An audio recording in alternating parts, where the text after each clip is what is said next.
O motivo principal está que nós temos, menos que 10% para finalizar.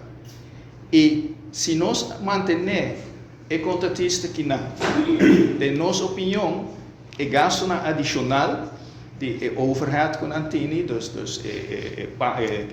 custo que não tem, para o management que não, para o especialista que não vale a pena comparar que trabalho completo, total, no valor de Florim, começou a pagar ainda, e parte que lo bem arriba, se não queda, o último ano aqui que falta de trabalho ongeveer, e não para nós, de nossa opinião, não está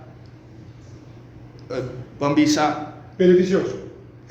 Absolutamente não está beneficioso. Então, nós damos uma proposição financeira e disputa não tem nada a ver com a parte técnica do projeto, é uma disputa, não é uma disputa, é um desacordo financeiro.